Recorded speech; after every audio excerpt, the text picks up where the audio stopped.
Hello, everyone, and welcome to the December edition of the KLTaylor Marketing Newsletter, hosted by me, Damian Pickett, and the president of KLTaylor Marketing, Kevin Taylor. This month's theme will be closure and looking forward. We're going to provide you some tools for reviewing your 2021 in both a personal and business context. Kevin and I will also be breaking down AAR. And later in the show, Kevin will also discuss using templates in Flixier and Canva in order to help your organization's content creation in 2022. Enjoy the show.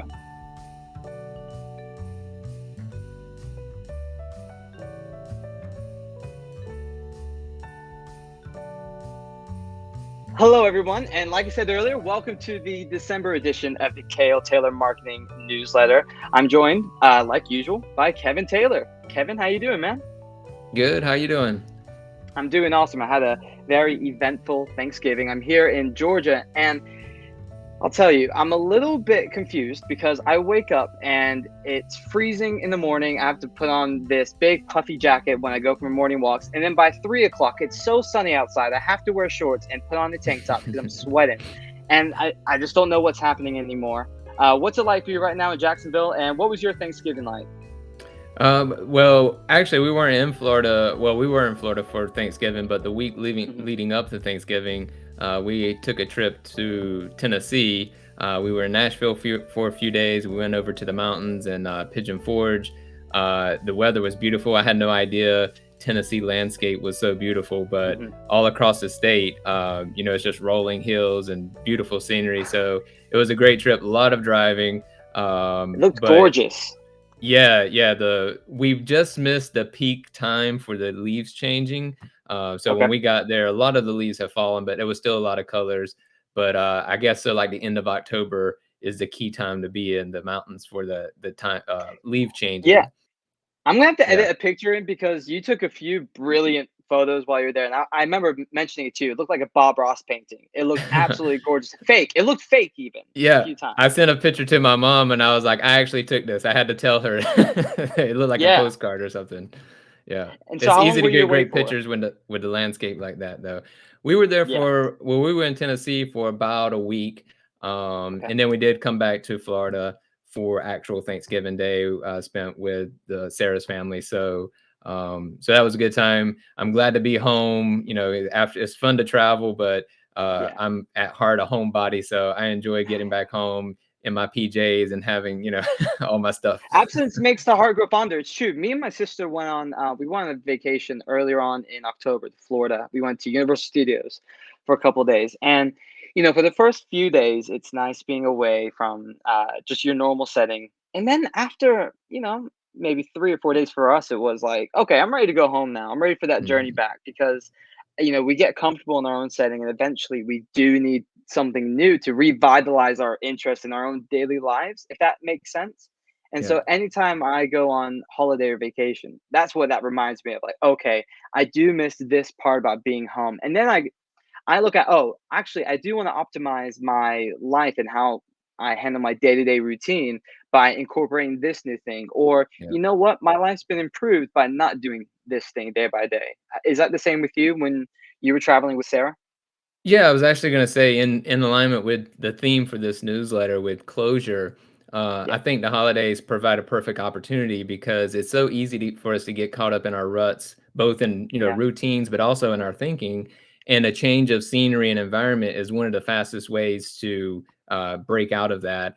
And Yeah. so, the holidays, there's usually a lot of traveling to go to see family or do other things, and so it breaks that routine. And at the end of the year is the perfect time to reflect on the past year and what went well, what didn't go so well, Yeah. what kind of things do you want to change.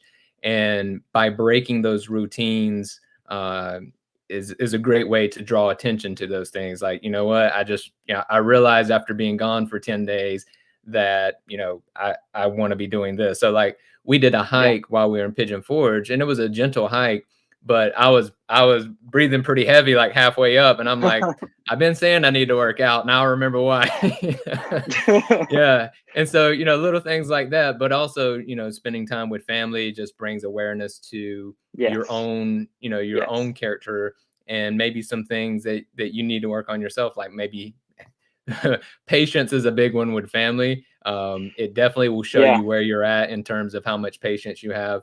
And I find it interesting that, a lot of times we ask for these kind of character traits like, oh, I want to be more patient. But the only way we get that is by doing it. And so we're not handed, I like to say, we're not handed a bag of patience. We're handed an Yeah. opportunities to be patient. And so, I had to remember that a lot of ways during the trip. I'm a pretty patient person, but I always feel like I can, be better. And There's a limit what though, we right? There's a limit. yeah, what we express outward isn't always what we're feeling inwardly, and that difference, that conflict of what we're expressing and what we're feeling causes, deeper issues with us. And so it's good to be in alignment with what we're expressing outwardly, with what we feel inwardly.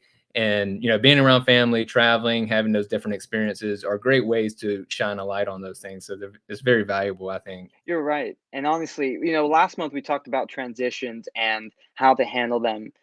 When we're talking about closure, I think often we think about how did we handle those transitions in our life, like trying to link it back to last month. And I always find it funny when you're talking about family, like we don't know the transitions that they've gone in their own personal lives over the years. And so normally what happens is there's a cacophony of different emotions and experiences over the year that were like, oh, you're a little bit different than you were last year. Or in some cases, oh, you're handling this a lot better. And sometimes those interactions are improved over the years, which I think sometimes we always view um, things from our own point of view, right? And whether it's because we're too egotistical as human beings, or if we think we're the center of the universe sometimes.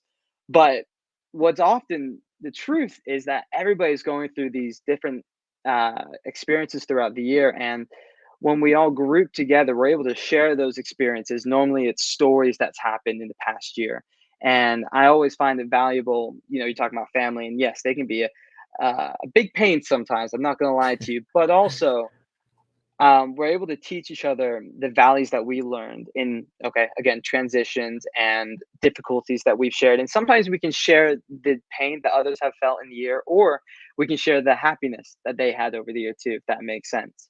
Um, Yeah, especially with and the last obviously, yeah, couple, the last year and a half, 2 years going on, hmm, with the changes around the world. yeah, There's a lot of people are experiencing things that they haven't experienced before, or they're yes, experiencing it deeper than they've experienced it before. And so that those moments, and when, like I said before, it's easy for us to get in routines, especially in our hmm, own environment. But when we travel, when we get out of our environment, sometimes it's easier to talk about those things and what may be a neutral environment, versus in yeah, someone else's, like going to your parents' house is sometimes it can be harder to say it there because you're in their house, yeah, or yes, even people come to your house, you don't, so that change of environment and getting, that's why I like taking family trips to other yeah, places instead of one another's house, because it creates a neutral environment. And I've seen so many times that opens up hmm, conversations that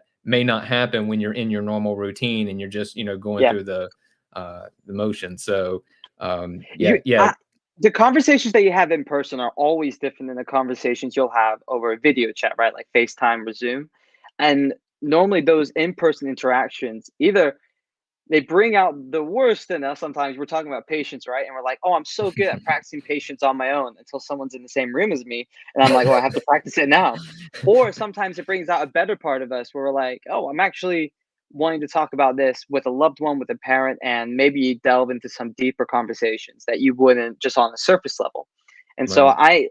I do find that so valuable. And after the chaos of November, we're heading into December, which marks the end of another year in our lives. And it's pretty evident to me, at least, that this is our time to reflect on the past year, attain some closure with what has taken place over the year, and look ahead to what we can improve in the next year. And like you were saying earlier, with COVID-19 restrictions all over the world, and now they're easing a little bit, but we have had to deal with ever changing work conditions, meeting our environments haven't always been consistent.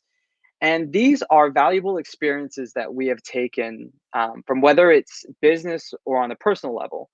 So, what do we need to ask ourselves when reviewing our 2021?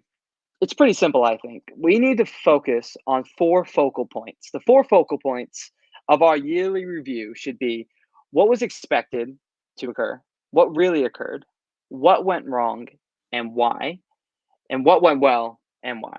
Okay. Did I say what went well and why twice, or did I say what went No, wrong no, and you why? get it. Oh, okay, okay. I'll continue because I want to leave in my flaws sometimes in these newsletters. And so, but when looking at our year and we're keeping in the context like what was expected to occur, what actually happened, what went wrong, and what went well, this isn't an opportunity to critique or lecture ourselves. This isn't a gripe session or a tool to embarrass or compare ourselves to someone who is successful. This is an opportunity to improve our personal lives, our performance, to increase proficiency and confidence. And it's also a way to take ownership of our own lives and provide feedback on negative and positive experiences. My brother in law was talking to me about some of the work he's currently doing in the military. And one of the things he talked to me about is developing an after action review or an AAR for his unit. Now, have you ever heard that before, Kevin? An AAR? Yeah, I've heard of it. When I was in the military, I was a little lower on the totem pole, so I didn't have to do any of the planning for that, but I do Right. remember hearing leadership talk about those after our, He, training pro when yeah. he mentioned it to me, I was like, "Is this supposed to be a droid from Star Wars or something, or AAR? This sounds crazy." But we started talking about it, and as I discovered more and more about it, on a civilian level, I guess I just realized it's a discussion of an event or events that have happened in the past year, focused on performance standards that enable soldiers to discover themselves about what happened, why it happened, and how to sustain strengths and improve on weaknesses for the future so they don't repeat the same mistakes and they improve on performances year after year. And he was speaking to me that if you don't conduct the AARs after each event or after each year, you are rolling the dice with each mission after. I liken it to a compass. Okay. It tells you which direction you should be heading towards and assists you back on the road you want to be on. And the big question to ask yourself during all this is what lessons have I learned this year that would benefit others like myself in the future? Have you yourself, Kevin, ever utilized a yearly review in your own life or from a business perspective? And what benefits have you seen in your own life from doing that? Um, I don't have if anyone who knows me knows that I'm not that structured of every Right. time I try to do something structured, I rebel against the structure. But I do use this technique on a irregular basis, I guess you could say. I don't usually it's not usually once a year, it's usually multiple times a year where I'm regularly checking in with myself, seeing where things are, probably every couple of months at least. I'm Right. asking myself, what's going on? What am I doing? Where am I heading? And that can be I might do it too often to be honest because it takes a lot of energy to, reflect on all these things. Yes. But I Yeah. think I think the key is for me, it happens when I get into a certain mindset. And the reason is because if you go into it, one of the things you said is not using it as a tool to compare yourself or judge yourself, comparing Yeah. yourself to others. That's by far at least for me and what I've seen is one of the trickiest things that I do, but also I've seen a lot of other people do as well. We tend to gauge where we're at based on what other people are doing. And every time I do that, I always feel like I'm not making progress because I'm comparing myself to people making multi-millions Yeah. who knows what their background was compared to mine. And so it's not so much a comparison of what we're doing compared to others. It's what are we doing compared to what we were doing a week ago or a year ago. Yes. And Yes. and so for me, it seems to happen naturally when I realize I'm kind of spinning. Like in my head, I'm playing. I got too much going on in my head. I feel a little bit of anxiety because I'm all worked up. Trying to think about, how can I grow business? How can I do this? Mm, Everybody has multiple interests, and so I'm like, okay, well, how can I go off and do this thing while I'm still doing my yeah. business? And Yeah. and so when I get to those states, luckily, I've gotten to the point now that I recognize I'm in those states and now I take responsibility for it and I'll do something. I'll go for a walk. I'll Right. step away from the computer. Sometimes it takes days of me just like disconnecting from, social media and all that. But so I don't really have a structured way of dealing with it. It's just whatever I feel in the moment that I need to do to recenter. But once I Right. get recentered, that's the first question that comes up is, okay, what what needs to happen now? What has happened that has gotten me here? And Hmm. a lot of times when we look back, we tend to look at the things that went wrong because those are the Hmm. things that have the most sting to them, I guess. Yes. But one of the things I found very helpful, and I've only started doing this recently in the last couple years, is acknowledging the things that have gone well. Because now we have a team of three of us, and that was Hmm. actually one of my goals for this year was to grow the team. Yeah. And so while there's still a million things I could be doing in addition to that, every time I've sat and thought about, what needs to be changed, I try to remind myself, hey, you've met your goal as far as growing the Hmm. team. But goals are, once you achieve one, the next one There's shows up, another one. so Right. so it's a Yeah. never ending story. So it's not a matter of reaching the end. It's a matter Right. of just reframing, adjusting your perspective from where Yes. you're at now. And so, yeah, everything you said about not using it to judge and compare, and but you have to put yourself in that kind of centered, objective mindset, I think, to be able to do that. Yeah. Because as long as you're polarized, as long as you're feeling depressed about this thing not working, or the opposite, you're really excited because you just got a lot of if you're nonprofit, you just got a huge grant in, or if you're a Yeah. business, you just got a new client.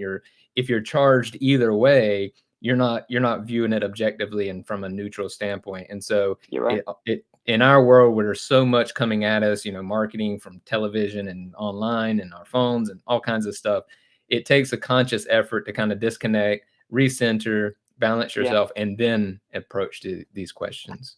I find it really valuable on a personal level to look at and reassess, am I meeting my own values? What are my values? How have my values changed over the years?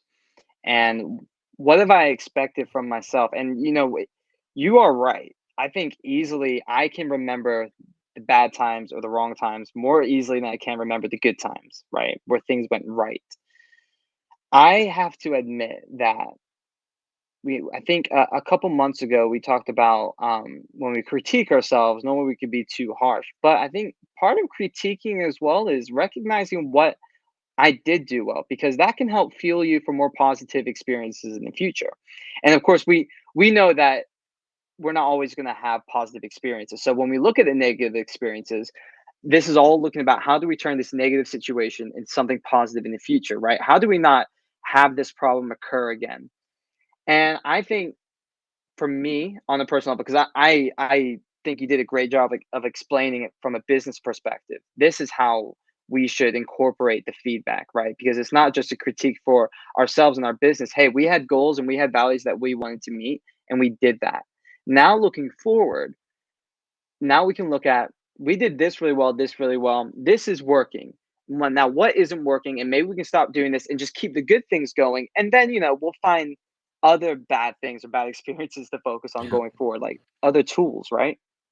Yeah, one of the things I've seen just from observation is that most, if not every time that we experience pain and frustration and those sorts of emotions, it's because we're trying to hang on to something that is time for it to change. And so you're talking Yes. about, recognizing what didn't go well, and maybe it's just time to drop that. And one of the Yes. things I learned from a mentor years ago is, this idea of persistence in the um I think it's Think and Grow Rich, or yeah, I think it's Think and Grow Rich. One of the key Mhm. principles is persistence. And a lot of business coaches talk about persistence, but there's Mhm. also an element of letting go. And sometimes what I learned from my mentor is persistence can be essentially letting go in the moment, recognizing that you can pick it up later if Yeah. you feel guided or the urge to do so. And so persistent isn't always pushing through a struggle. Sometimes it's Right. recognizing it's time to set it aside, put that energy into something else that's more productive right Yes. now. maybe in a year or two or a month or two, it'll be time, the timing will be right for this other thing. And so Right. recognizing, letting go in the moment is part of persistence. You're right. That was Yeah. life changing for me. It really made it easier for me to adjust. It's not so much of an end. So when we're talking about dropping the things that aren't working or that's not going the way that we want to, and maybe it's not worth using our energy for this experience or um, on this situation, we can also realize that in the future we can revisit the same situation with a Right. different kind of mindset and a different energy because we're changing every year. So, the person that we are next year hopefully will not be the same person that we are this year. We're looking to continually improve. And I rewatched a great speech that Matthew McConaughey of all people gave when he won the Oscar a few years ago. I think it was like back in 2014. My hero. That's who I chase. Now, when I was 15 years old, I had a very important person in my life come to me and say, "Who's your hero?" And I said, "I don't know, I got to think about that. Give me a couple of weeks." I come back 2 weeks later. This person comes up and says, "Who's your hero?" I said, "I thought about it. You know who it is?" I said, "It's me in 10 years. So I turned 25 10 years later. That same person comes to me and goes, "So are you a hero?" And I was like, "Not even close. No. She said, "Why?" I said, "Because my hero is me at 35. So you see, every day, every week, every month, and every year of my life, my hero's always 10 years away. I'm never going to be my hero. I'm not going to attain that. I know I'm not. And that's just fine with me because that keeps me with somebody to keep on chasing." But he was asked, "Who is your hero?" And he said, "Oh, well, that's easy. It's myself in 10 years." And then the report asked him again, "Okay, so who's your hero now?" Oh, that's easy. It's myself in 10 years from now. And like, but you said that 10 years ago. No. The guy I want to be, my hero is the one I am 10 years from now. And it just goes on and on. And it's inspirational for me because I think when we talk about comparing ourselves to somebody, obviously we shouldn't do that. We should be looking to proactively seek to be better than we were previously, which is why I think using an AAR system of sorts to look at the focal points of what was expected to happen in the past year of our lives. What actually happened, okay? What went wrong and why? Now, the what went wrong and why, that why is so important because sometimes there are things that are out of our control and we need to take a stoic approach, right? We only can control what we can control. Sometimes there's outworld problems that we just don't have any control over whatsoever. And we just have to be granted the serenity to handle that with grace and say, Right. okay, that didn't go well. Doesn't mean that it can't go well next year, but this didn't go right this year because of XYZ. And then we go to the what went well and why, which is probably the most important when looking at to improve ourselves for next year. Because I think if we focus our energy on the things that went wrong, we could tend to just focus on, okay, this is going wrong, this is going wrong. Like it's a pile that's continually building, right? Right.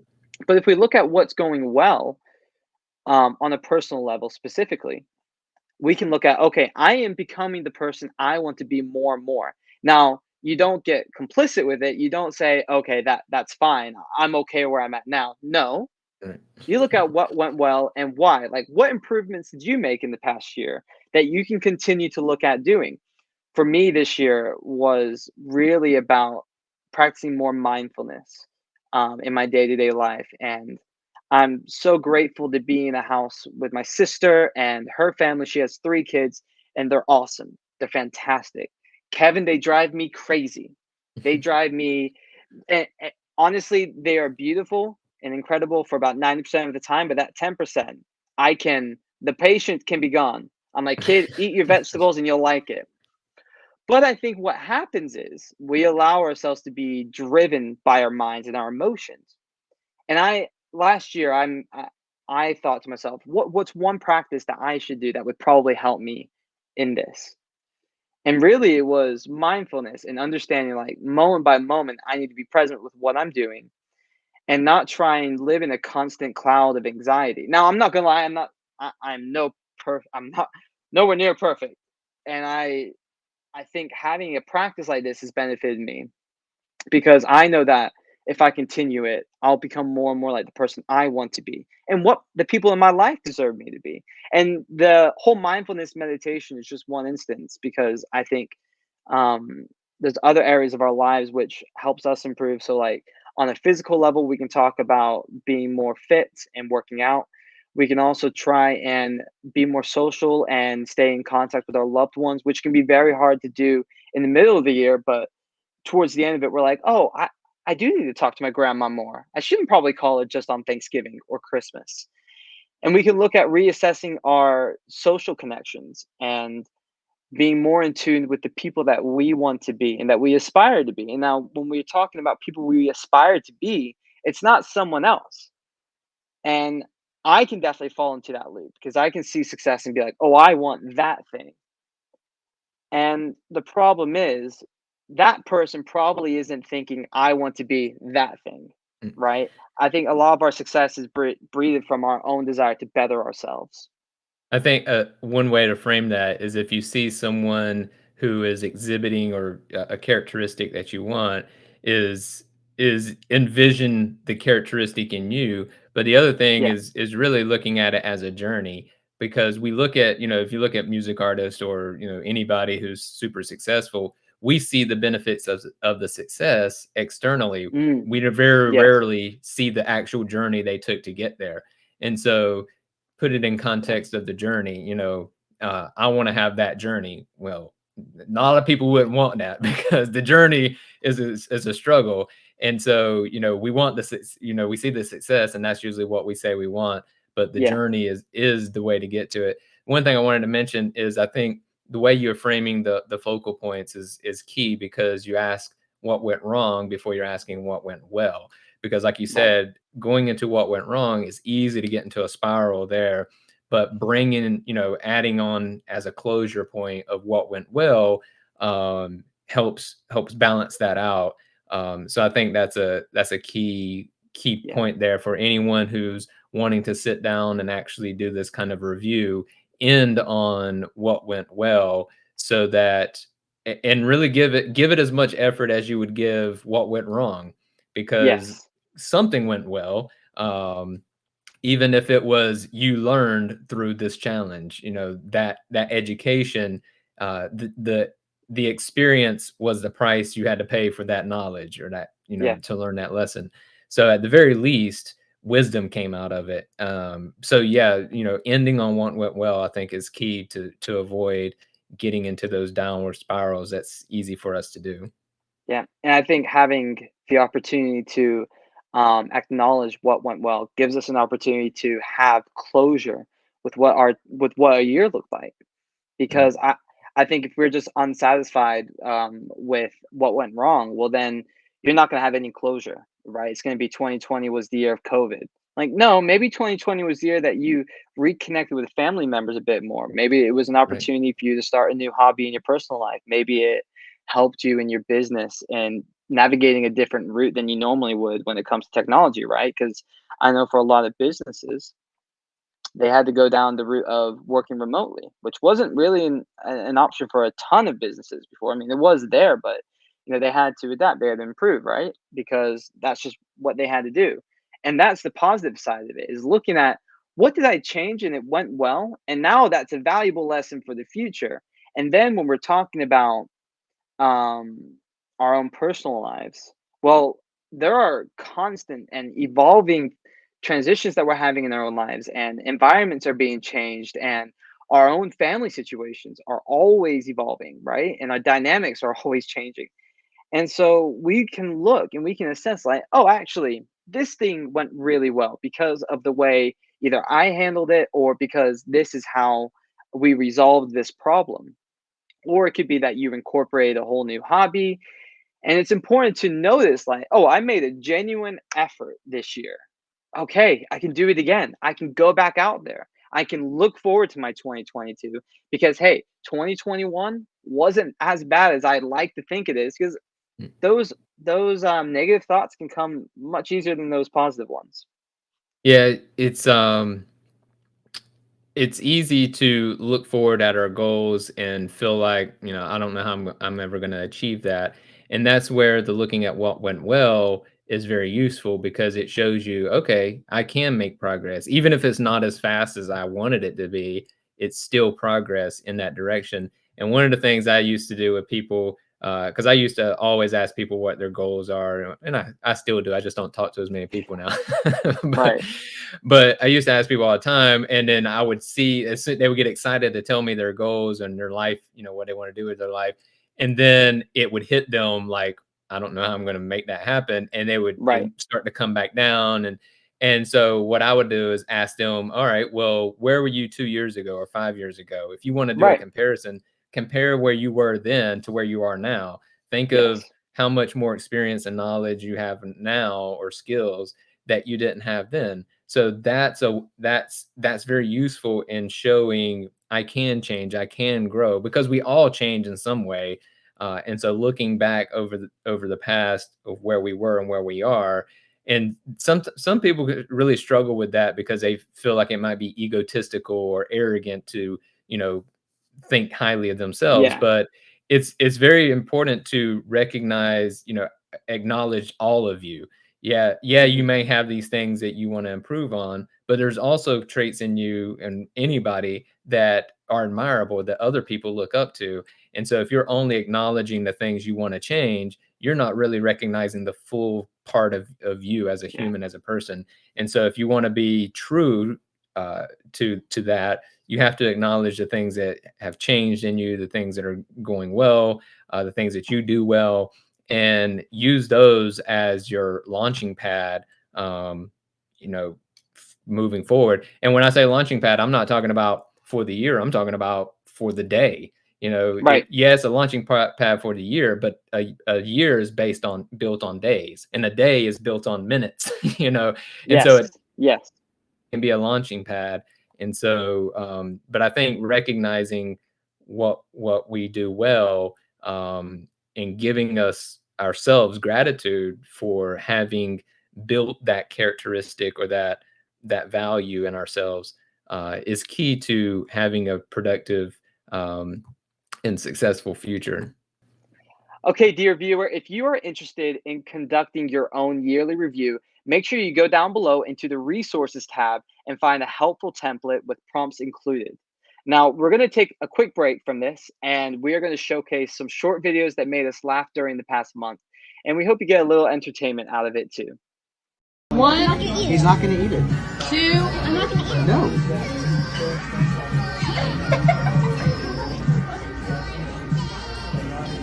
Hang on, the hot has not cooked in yet.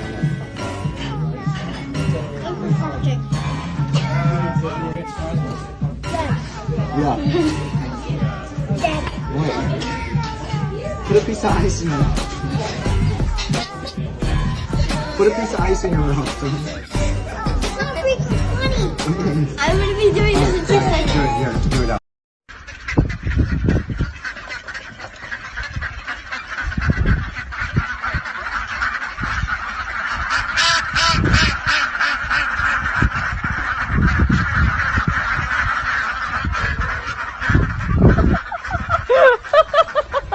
Yo, this is probably the best dance out right now. Like, whoever made this dance up, thank you. Like, watch this.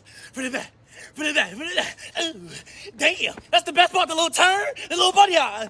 Ooh, boom, boom, cry, cry. Ooh, ooh, ah, ah. Yo, you can do that. Yo, you can do that dance to any song. Like, watch this, watch this. Happy birthday to ya. Happy birthday to ya. Happy birthday. Okay, now I'm going to hand the video over to Kevin on his own, and he's going to be introducing the marketing tidbit of this newsletter. Kevin, take it away, my friend. In recent years, video has become the #1 consumed media online, and that's because it really reflects the natural way that we process information. Most of us process information both with audio and visual, and so it's easier for us to digest and remember information that we consume through video. But if you're just getting started with video for your organization, or if you're finding it hard to keep creating new content in video format, maybe this will help out. Using templates can be a big help in this area, both for inspiration and to, make it much faster to create content. And when we think of video, we often think of being on a video camera like this, but a lot of things it doesn't require somebody to be on camera to create a video, especially informational videos. So I'm going to show you some templates here and give you some tips for using them in your organization in a way that reflects your brand really well. So here we are on Canva. Most people are familiar with Canva. Some people don't realize is that Canva is pretty good at doing video, at least basic video. So here we are looking at some video templates, and what you'll notice is a lot of the templates kind of look the same, but that's okay. All of these will be customized once we're done. So using a template to get you started is a quick way to get going without you having to create all of these elements yourself. So once you select a template here, and we're just going to use this one because it has a few elements I want to show you, you'll click on it and you'll click customize this template, and it'll take you into the editor here. So on this, if you've used Canva, you're probably familiar with Canva. Kind of works like a PowerPoint where you have different slides or pages. So down here at the bottom, you can see the different pages. The plus signs are in between each page or slide. And on this first one here, we actually have a video clip. So this is a video clip here, and I'll play it and you can see it. One of the features that is a little bit newer in Canva is the ability to edit and trim these video clips. So up here, now that I have the video selected, you'll see the little scissor icon. I can click it, and so here's where you can trim the beginning and the end. So if you have a video of yourself or some stock video that you found and you only want a little bit of it, you can put it in here and trim just the piece you want to use. And when a slide has video on it, the length of the video of that slide in the whole video will be the length of the video clip. So in this case, I've trimmed this video to 4.8 seconds, and so that's going to be the length of this whole slide. Once that plays, it's going to go to the next slide here, and then this one also has a video clip, so it'll be the same thing. This little arrow here is what's called an animated graphic, and so it just kind of plays over and over and over. So let me show you. Here's a slide without a video clip, and so the way you control how long this shows on screen is just by selecting the overall slide, and then you'll have a timer here, and you can set how long it shows. So for this is just a graphic, but you want to give people time to see it. So 7 seconds is usually pretty good. You don't want to have too much words on the screen as far as text, just because it's it can be hard to read, especially if it's moving fast. So keep that in mind, how many words you have on the slide, how much time you give. And once you're ready, you can preview it to get a feel for it, and you can go back and adjust the timing of your slides so that it feels natural. But the other piece in here overall is the biggest piece with using templates is to rebrand it to match your organization's brand. So in this case, you have this orange box here, so I click and select it, click on the color, and you can change the color there. So this is where it's important to already know what your brand is as far as colors and fonts. So what I would do if I was going to use this is I would change these colors to match my brand or whatever brand I'm working on. And then also the fonts, using the fonts that match the brand that we're working with. And it's okay sometimes to deviate a little bit from that depending on the theme. So like a happy holiday thing, you might want to use a more holiday theme. But in general, you want to try to use your own brand fonts as much as possible. And you can also add color onto the fonts to match the brand. So in this case, I'm just going to use the colors they already have. So, adding a color like that can sometimes give a little bit more style. So you can use your own brand colors on the fonts as well. But you need to know those in advance, of course. You don't want to be figuring those out on the fly, because then everything you create is going to be a little bit different shade of whatever color you're using. So make sure you have your brand colors on hand when you're doing this. And you can, in Canva, if you have a pro account at least, you can set your brand color so that you don't have to enter them all the time. You can just click on them over here as a kind of a shortcut. So once that's done, once you have all your slides and everything how you want it in your video here, then you just go to download and make sure you're downloading it as a video file so that you can use it as a video. So that's Canva. There's a lot more details in there, of course, that you can go over. But I wanted to show, for those of you who may be wanting a little bit something more advanced, let me just go back to this first slide.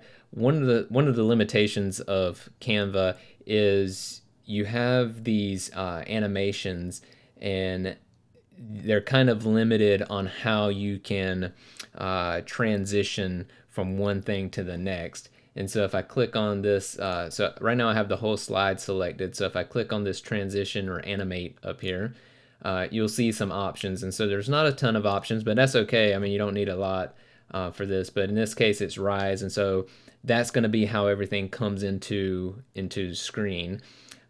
You can actually, if you don't want everything to come in the same way, if you select the slide like I did and select the animation, it applies it to everything on that slide. But if I just want to have this text come in different, I can just select that, and then I can go to text animations and do something different. So so that's a good way to break it up so that it doesn't feel so generic, is to give certain elements on the screen a different animation. It feels a little bit more polished and a little bit more professional. But even with that, there's some limitations. Let's say you wanted to have this text start off down here and move up into the corner, and for whatever reason.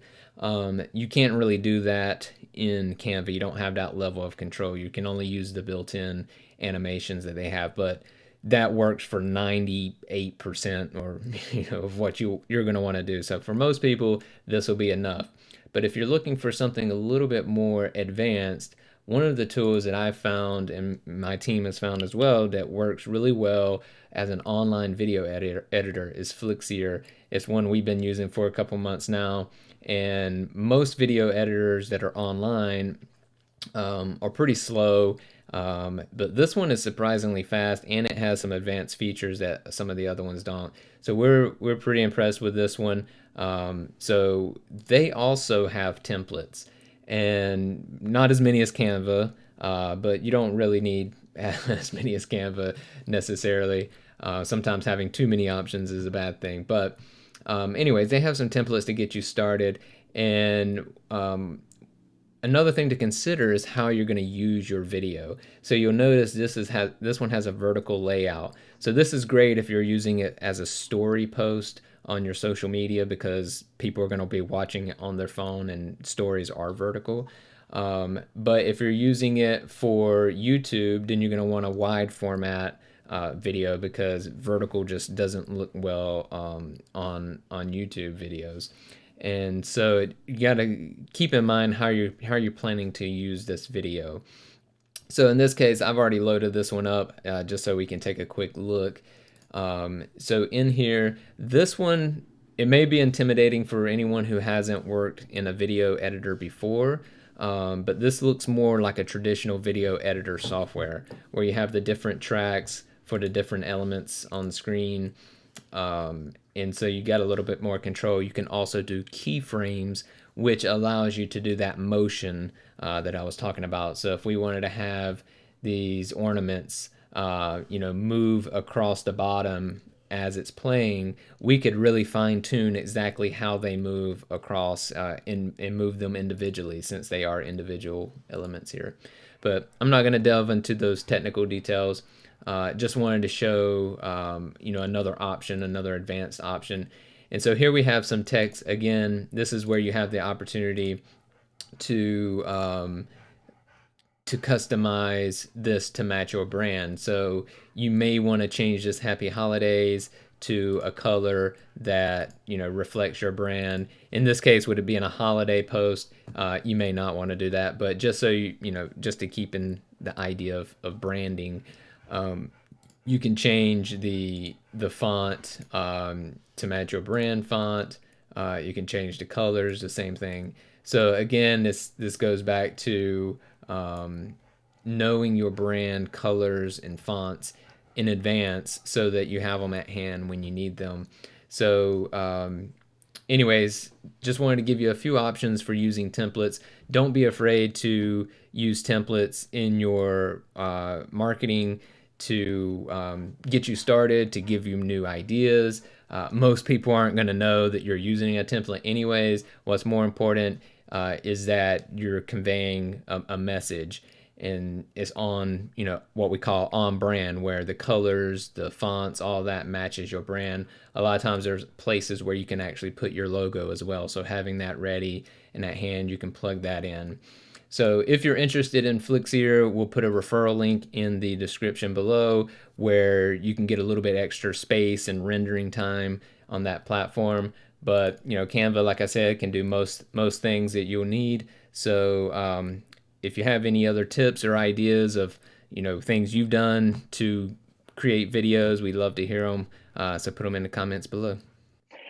Okay, guys, thank you so much for joining the December edition of the KLTaylor Marketing Newsletter. Kevin, as always, thank you for joining me. You've been an excellent addition to the show, and your insights are you're awesome, man. I appreciate you. Yeah, I appreciate you taking on this newsletter. I'm hoping our viewers are getting something useful out of it, if not at least a little bit of entertainment. Yeah, exactly.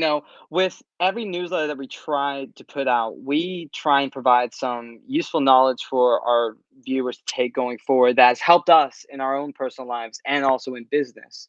And I think we've seen in our own 2021 that utilizing this opportunity to review the past year, understand where we went right, where we went wrong, can set us up for success in the future.